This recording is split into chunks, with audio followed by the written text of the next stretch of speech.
कौन बनेगा नेता। नगर निगम के चुनाव पास आने वाले थे।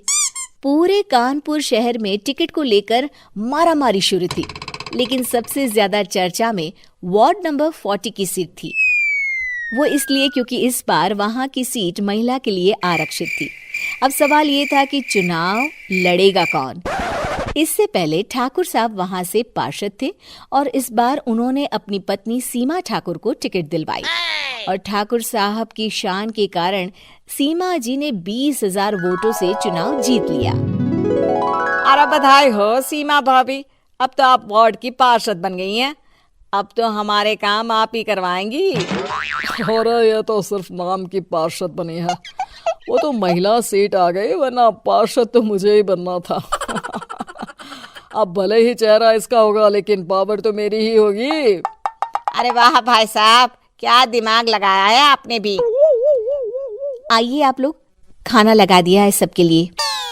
सीमा जी पार्षद बन चुकी थी, फिर भी उनकी एक ना चलती। सारे काम ठाकुर साहब खुद ही संभाल लेते और जहां जरूरत पड़ती वहां सीमा जी का अंगूठा लगवा लेते। सीमा जी ज्यादा पढ़ी लिखी भी नहीं थी। एक दिन ठाकुर साहब और सीमा एक प्रोग्राम में जाते हैं। अरे ठाकुर साहब आप आ गए। ओहो, पार्षद मैडम भी आ गई हैं। स्वागत है आप दोनों का। लगता है हमारे पार्षद फंड का सही इस्तेमाल हो रहा है।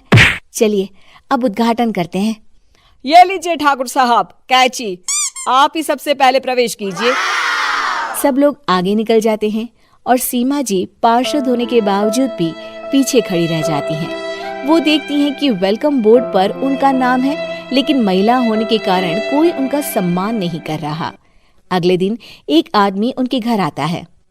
अरे ठाकुर साहब नमस्कार। कल ना हम नोटिस किए कि हमारा घर तो अवैध है और नगर निगम वाले उसे तोड़ने आ रहे हैं। अरे कुछ कीजिए ना ठाकुर साहब। देखो भाई, मैं तो ज्यादा कुछ कर नहीं सकता, पर अगर तुम सबकी जेब गर्म कर दो तो कुछ हो सकता है। कुल मिलाकर 4 लाख लगेंगे। अरे 4 लाख ठाकुर साहब? अरे भाई, मैं अपने लिए नहीं मांग रहा हूँ।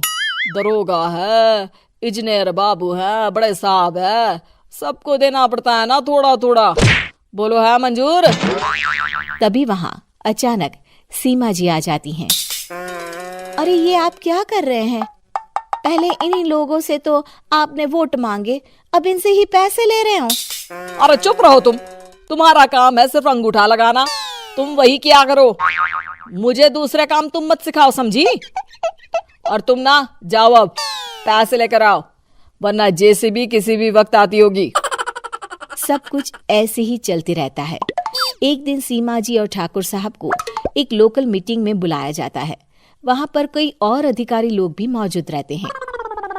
अब मैं चाहूंगा कि ठाकुर साहब हमारे बीच 2 शब्द कहें। मेरे प्यारे भाइयों और बहनों, आज मेरा सौभाग्य है कि मैं आप सबकी सेवा दिन रात कर पा रहा हूँ। आपने मेरी पत्नी को भारी मतों से जिताया है, इसलिए मैं आप सभी का शुक्रगुजार हूँ। मैं आप सबसे वादा करता हूँ कि हमेशा की तरह हमारे वार्ड में किसी को कोई तकलीफ नहीं आने दूंगा। सभी लोग तालियां बजाने लगते हैं। अब मैं माननीय पार्षद मैडम को स्टेज पे बुलाना चाहूंगा। अपने नाम को बुलाया सुनकर सीमा जी एकदम चौंक जाती है। उन्हें बिल्कुल उम्मीद नहीं थी कि इतनी बड़ी जगह उन्हें मंच पर बुलाया जाएगा। जैसे तैसे वो मंच पर चढ़ती हैं। ऊपर जाते ही सीमा जी को सारी पुरानी बातें याद आ जाती हैं कि किस तरह उनके पति उन्हें कभी भी आगे बढ़ने नहीं देते और उनके नाम से गलत काम करते हैं। वो बोलने लगती हैं, मैं आपके वार्ड की पार्षद सीमा हूँ। आप में से बहुत कम लोग ही मुझे जानते होंगे, क्योंकि इससे पहले मुझे कभी ऐसा मौका ही नहीं मिला। सारे मौके मेरे पार्षद पति यानी आपके ठाकुर साहब ही लेते रहे, लेकिन आज ये मौका मुझे मिला है तो मैं इसे ऐसे ही नहीं जाने दूंगी। मैं आपको ये बताना चाहती हूँ कि आपके ठाकुर साहब मेरे नाम की आड़ में गैर कानूनी काम करते हैं, जिस पर अंगूठों के निशान मेरे होते थे। इसीलिए मैं अपनी गलती मानती हूँ और आज अपने पद से इस्तीफा देती हूँ, ताकि आगे से कोई गलत काम ना हो पाए। अब फैसला आप सबके हाथ में है कि आप हमें क्या सजा देना चाहते हैं।